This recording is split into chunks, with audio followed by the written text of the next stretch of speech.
नमस्कार, मैं श्यामगिरी। आप देख रहे हैं टीएफडी इंडिया 24। टीएफडी इंडिया न्यूज 24 में आप सभी दर्शकों का स्वागत है।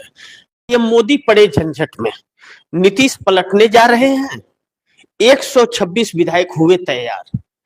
बड़ी महत्वपूर्ण बिंदु है कि बिहार से राजनीति फिर एक बार करवट लेने जा रही है। लग रहा है कि नीतीश कुमार को भगवान ने सद्बुद्धि दे दी है। अब मैं नहीं जानता सद्बुद्धि दे रही है या नहीं दे रही है, लेकिन नीतीश कुमार कुछ बहुत बड़े खेल की तैयारी में है, क्योंकि इस वक्त परिस्थितियां एकदम मोदी के अनुकूल नहीं, विपरीत जा रही हैं। जिस तरह से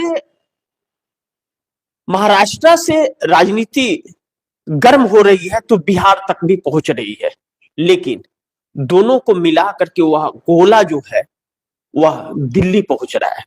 हालांकि रूस के राष्ट्रपति पुतिन भी आज आ रहे हैं भारत, लेकिन वह बातें बात की। पहले मोदी की सरकार है क्या सुरक्षित? क्योंकि मोदी के सबसे अहम अधिकारियों में एक, जो मीडिया हाउस को देखते थे, मोदी को स्क्रिप्ट देते थे, सोशल मीडिया पे क्या चलेगा, कांग्रेस के खुलासा के बाद हिरेन जोशी को हटा दिया गया है पीएमओ से। अब फंस गए मोदी इसके लिए, क्योंकि गुजरात से ही हिरेन जोशी नरेंद्र मोदी के लिए काम करते थे, माहौल बनाने का, मीडिया मैनेज करने का, सब कुछ करने का, और व्यापार भी बहुत अच्छी करते थे। तो अब जब पर्दाफाश हुआ तो हिरेन जोशी को हटा दिया गया आनन फानन में, यानी कि सरकार हिली हुई है। इसके राज खुलते जा रहे हैं, पर्दाफाश हो रहे हैं और हिल रही है। अब यहां पर अंदर बहुत ही झंझट में फंस गए हैं नरेंद्र मोदी।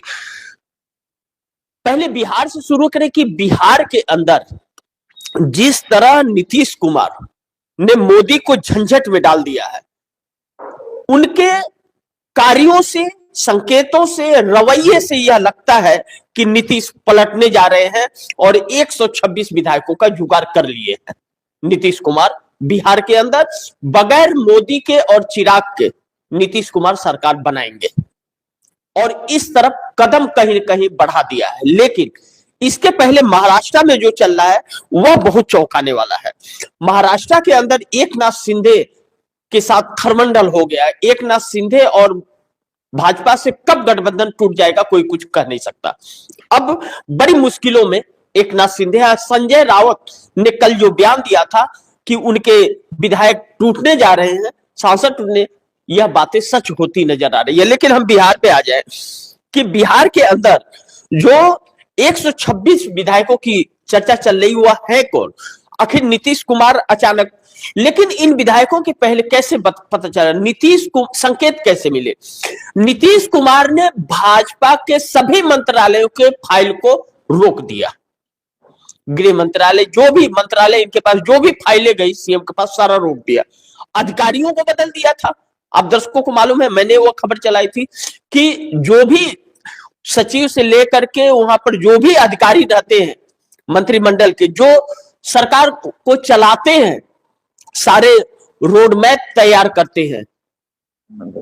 अब आप सोचिए, सम्राट चौधरी को क्या पता बिहार की एबीसीडी, लेकिन हस्ताक्षर उनके होते हैं गृह मंत्री के, चाहे किसी के भी, चलाते हैं उनके अगल बगल के अधिकारी हैं। सारा रोड मैप वही देते हैं, वही बताते हैं, और उसके बाद साइन कराते हैं।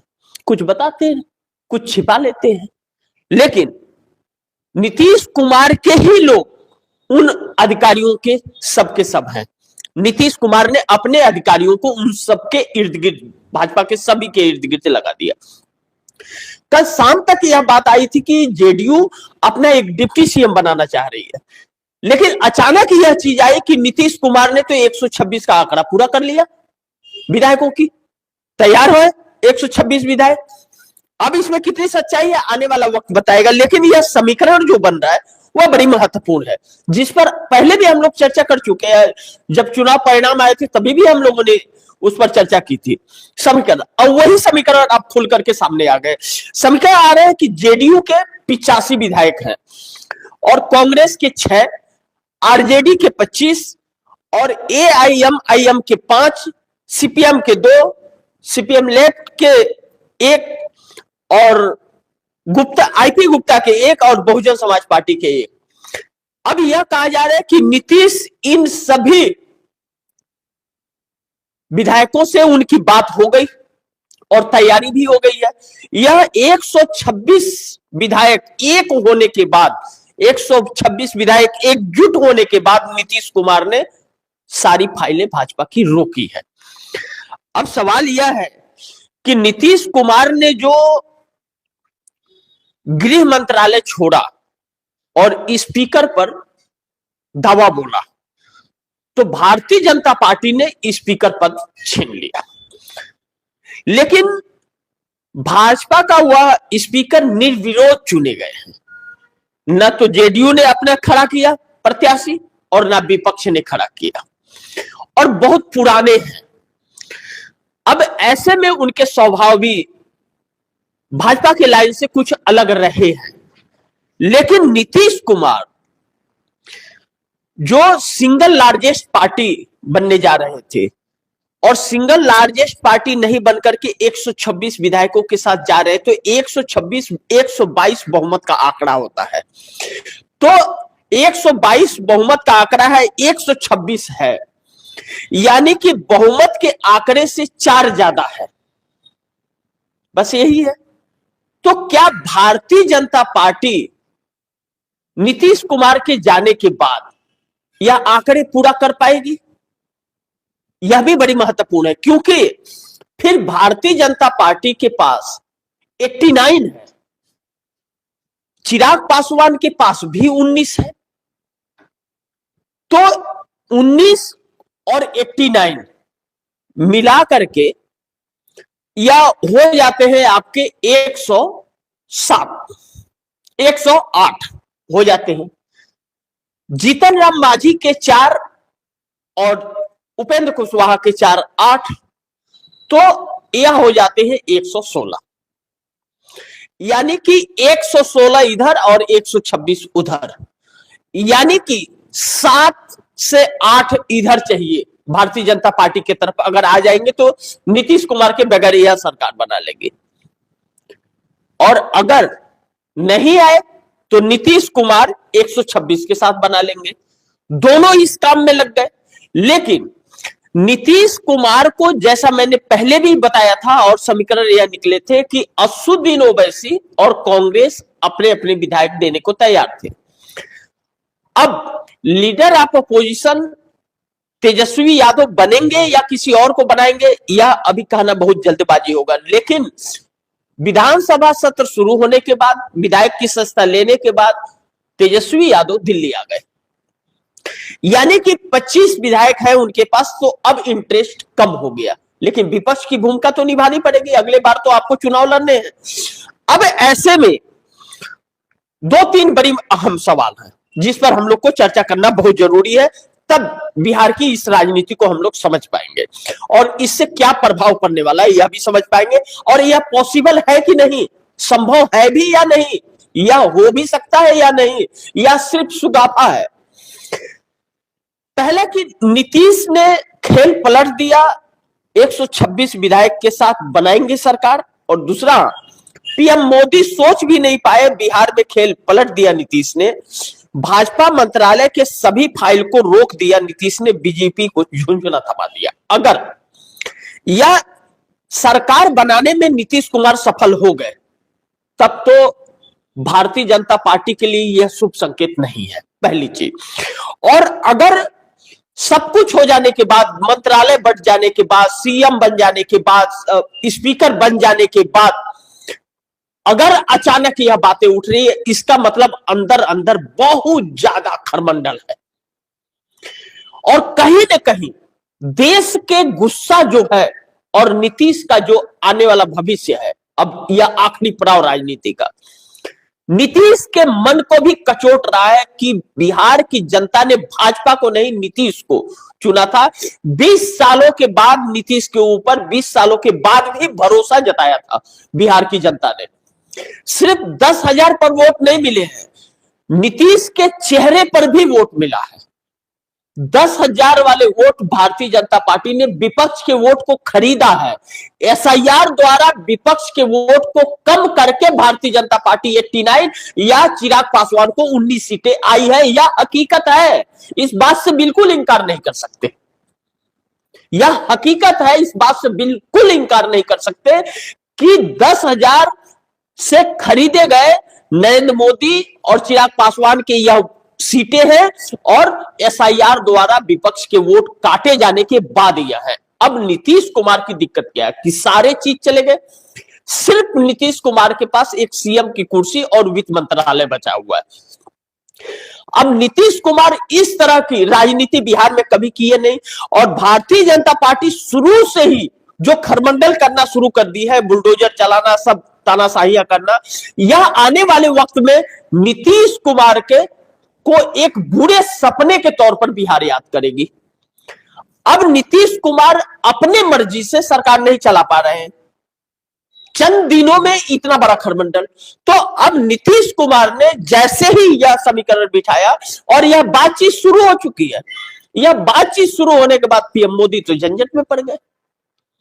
यह दो रातों रात नीतीश पलटने के मूड में आ गए और जिस तरह से परिस्थितियां इस वक्त बन रही हैं, अब देखिए 126 विधायकों का नीतीश ने जो खेल पलट रहे हैं, नीतीश 126 विधायक के साथ सरकार बनाने का, इसमें जेडीयू के 85 में अब इन्हें सिंगल लार्जेस्ट पार्टी बनने की जरूरत नहीं पड़ेगी, क्योंकि यह जो एनडीए गठबंधन की सरकार बनी है और राज्यपाल के पास जो समर्थन पत्र दिया गया है, तो इसमें भारतीय जनता पार्टी सबसे अव्वल नंबर पर है। लाजमी है कि भारतीय जनता पार्टी ने सौंपा होगा कि देखिए यह हमारे इतने समर्थन है, हम सरकार बनाने जा रहे हैं। अब अगर सरकार नीतीश कुमार का इस्तीफे की भी जरूरत नहीं पड़ेगी और अगर जरूरत पड़ी तो नीतीश कुमार मंत्रिमंडल बदलेंगे, 126 के साथ मंत्रिमंडल बदलेंगे। जो मंत्री पद का शपथ लिए हैं उनको मंत्री पद से हटाने की ताकत सीएम के पास है, कभी भी कैबिनेट को बदल सकता है सीएम। अब बदल सकता है तो सिर्फ भाजपा वालों को और चिराग पासवान के लोगों को हटाकर और उन्हें विपक्ष के लोगों को बनाना है। और कहा जा रहा है कि सूची तैयार कर रहे हैं नीतीश कुमार मंत्रिमंडल का। यह बात सुनते ही हवाइयां उड़ गई है भारतीय जनता पार्टी की। अब इसमें अहम रोल आता है कि क्या जीतन राम मांझी और उपेंद्र कुशवाहा भाजपा के साथ होंगे या नीतीश के। अगर वह भाजपा के साथ नहीं हुए तो भाजपा उस बहुमत के आंकड़े के पास किसी भी कीमत पर पहुंच नहीं पाएगी। तो ऐसे में यह समीकरण क्यों, क्या जो बार बार नीतीश कुमार के 12 सांसदों की बात आ रही है, अभी तक कुछ और तस्वीर थी, फिर अचानक यह इन तस्वीरों पर चर्चाएं चालू हो गई है, खरमंडल सा एकदम मच गया है। क्यों मच गया? अब हिरेन जोशी का जो बात आया या डॉलर के मुकाबले रुपया जो 90 को पार किया, यह नरेंद्र मोदी के उस खजाने के भी पोल को खोलता है और उनके झूठ के भी पोल को खोलता है। आईएमएफ की रिपोर्ट ने इस देश को तीसरे सी ग्रेड में डाला है। अब ऐसे में प्रधानमंत्री मोदी सोच भी नहीं पाए और बात इतनी खुल गई कि प्रधानमंत्री मोदी बिहार के खेल को रोक नहीं पा रहे हैं, बिहार का खेल पलट रहा है। अब नीतीश कुमार को सीएम की कुर्सी चाहिए थी, सीएम की कुर्सी मिल गई, लेकिन नीतीश कुमार की सीएम की कुर्सी की गारंटी नहीं है कि कब तक मोदी रहने देंगे। टारगेट भाजपा का यह होगा कि पश्चिम बंगाल के चुनाव के पहले नीतीश कुमार को हटा करके एक अपने रुतबे को कायम किया जाए और पश्चिम बंगाल में उसके आधार पर चुनाव लड़े। यह भारतीय जनता पार्टी की सोच है। यानी कि सहयोगियों को तोड़ने की नीयत जो है ना, वह नीयत एकदम साफ है कि हमें किसी की जरूरत, हम सबको तोड़ करके हम खुद राजा रहेंगे। यानी कि जो कहते हैं कि किसी को कुछ भी हो जाए उसे कोई फर्क नहीं पड़ता है, हमारा बनना चाहिए, हमारा नुकसान नहीं होना चाहिए, यह मोदी चल रहे हैं। अब उपेंद्र कुशवाहा 101% नीतीश कुमार के साथ है। जीतन राम मांझी में असमंजस है। जीतन राम मांझी तब आएंगे नीतीश कुमार के साथ जब मोदी की कुर्सी डगमगाने लगेगी। और जीतन राम मांझी भी इस बात को जानते हैं कि भाजपा के हाथ में बिहार जाना यह सही नहीं है। जीतन राम मांझी ने यह बात भी कही थी कि नीतीश ही सीएम होंगे। जब कहा जा रहा था कि नीतीश की चर्चा नहीं हो रही थी, तब वह नीतीश के सपोर्ट में खड़े हुए थे, वह चाहते थे नीतीश के हाथ में रहे। लेकिन जिस तरह से सारे मंत्रालय भाजपा ने ले लिया है, उससे जीतन राम मांझी भी सन्न है, लेकिन मजबूरी है कि अगर अभी एनडीए से वह हटते हैं तो केंद्र में मोदी की सरकार है, फिर ईडी सीबीआई डंडा बजाने लगेगी। लेकिन अब मोदी बहुत बुरी तरह से चारों तरफ से जकड़ रहे हैं चक्रव्यूह के जाल में। क्यों? आप दर्शक बड़ी ध्यान से इसे समझिए। रुपया कमजोर होने का तात्पर्य यह है कि बेरोजगारी गटर में चली गई। रुपया कमजोर होने का मतलब कि बेरोजगारी गटर में चली गई। रोजगार की आप सोच भी नहीं पाएंगे। विदेशी कंपनियां हमारे देश से पैसे निकाल रही हैं लगातार, यानी कि डॉलर आ नहीं रहा है, डॉलर यहां से अब रुपया कमजोर हो रहा है। रुपया कमजोर होने का तात्पर्य है कि डॉलर जब नहीं आ रहा है और डॉलर खरीदना पड़ रहा है, कोई बाहर से सामान हम खरीद रहे हैं, हमारा देश खरीद रहा है, तो वह डॉलर में खरीद रहा है, वह रुपये में नहीं खरीद रहा है, डॉलर में खरीद रहा है। और जब डॉलर में खरीद रहा है तो डॉलर मजबूत है और रुपया हमारा कमजोर है। हमको 10 रुपए के सामान का 12 रुपया देना पड़ रहा है, 12 रुपया देना पड़ रहा है, तो वह सामान भी यहां महंगा पड़ रहा है। और वहां का लोग आकर के हमारे देश में इन्वेस्टमेंट भी नहीं कर रहा है, और जो किया है उसे निकाल भी रहा है, यानी कि लगे हुए रोजगार भी जा रहे हैं इससे। तो यह जा रहे हैं तो किसी एक स्टेट के नहीं, हर स्टेट के जा रहे हैं। मोदी यहां पे फंस गए। दूसरी चीज, रूस के राष्ट्रपति पुतिन आ जा रहे हैं देश में, और अमेरिका ने क्या कहा, 50% टैरिफ क्यों लगाया कि रूस से कारोबार बंद कीजिए, ऑयल बंद करा दिया, हथियार लेने की बात अमेरिका कह रहा है कि हमसे लीजिए। इन सब चीजों से मोदी घिरे हुए हैं, देश गटर में चला गया है, सी ग्रेड में भी आ गया। तो इससे चंद्रबाबू नायडू को भी बहुत खासा दिक्कत और बहुत नुकसान हो। चंद्रबाबू नायडू जो प्रोजेक्ट डाल रहे हैं अपने आंध्रा के अंदर, वह उनका सी फूड्स मछुआरे आंध्र प्रदेश के जो है वह 25,000 करोड़ का रेवेन्यू जनरेट करते हैं आंध्र प्रदेश सरकार को हर साल। अमेरिका से कारोबार करते हैं सी फूड्स मछुआरे, जिसे समुद्री किसान कहा जाता है। 25,000 करोड़ रुपए का वह जनरेट करते हैं रेवेन्यू आंध्र प्रदेश सरकार, वह रुक गया है। चंद्रबाबू नायडू राज जो आईटी सेक्टर में काम, वहां पर फील्ड बन रही है, दफ्तरें बन रहे हैं, वह सब अमेरिका से कनेक्टेड है, उनको बहुत खासा नुकसान होगा। अब पुतिन के साथ समझौता अगर भाजपा सरकार ने किया, जो रसिया हमारा बहुत अच्छा सहयोगी रहा है, तो अब इस पर अमेरिका की नजर है। अब इससे अमेरिका और भी बैंड लगाया तो आईटी सेक्टर की नौकरियां चली जाएंगी। वैसे ही H-1B वीजा का अमेरिका ने 5 लाख रुपया जो उसका चार्ज था, साल का चार्ज था उसको रिन्यूअल करने का, वह 90 लाख कर दिया। तो वैसे ही रोजगार जा रहे हैं और भी रोजगार पर ब्रेक लग जाएगा। वहां पर ज्यादा से ज्यादा हमारे भारतीय रहते हैं, H-1B वीजा का ज्यादा यूज भारतीय वाले करते हैं अमेरिका के अंदर। अब इन सब चीजों का प्रभाव पड़ेगा, यानी कि नरेंद्र मोदी का कोई ठिकाना नहीं कब क्रैश कर जाएगा जीडीपी यहां का, क्योंकि झूठे आंकड़े सरकार बोल रही कि 8.2 है, तो इससे प्रभावित होगा। तो अब नरेंद्र मोदी का ज्यादा दिन टिकरा नहीं है। और नीतीश कुमार का क्या है कि नीतीश कुमार का आखिरी पड़ाव है राजनीति का। यह नीतीश कुमार यह नहीं सोच रहे कि उन्हें ऐसी सामना करना पड़े कि एक ऐसे सपने के तौर पर उनको याद करे लोग कि एक कहते हैं ना कि बहुत बुरा सपना था, चलो भूल जाओ उसको, वह याद ना आए, ऐसी कोशिश करते हैं। वैसे नीतीश कुमार का हो जाएगा, क्योंकि भाजपा का आतंक इतना बढ़ जाएगा बिहार के अंदर। तो ऐसे में नीतीश कंफर्टेबल भी नहीं है भारतीय जनता पार्टी के पास साथ सरकार चलाने में बिहार में। जब कंफर्टेबल नहीं है तो अब नीतीश कुमार 85 + 31 + 10 = 126 विधायक के साथ सरकार बनाने के लिए कदम आगे बढ़ाते हुए नजर आ रहे हैं। नीतीश ने खेल रातों रात पलटा है, या इस बात से इंकार नहीं कर सकते। लेकिन पीएम मोदी सोच भी नहीं पाए, बिहार में खेल पलट दिया नीतीश ने।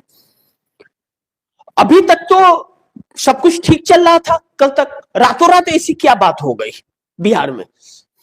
अब बार बार सम्राट चौधरी को दिल्ली आना पड़े, या बाकी के नेता दिल्ली आए, या अमित शाह बार बार जाए, हकीकत यह है कि भारतीय जनता पार्टी के गलत मंसूबे और धोखे की नीयत यह सब कुछ करा रही है।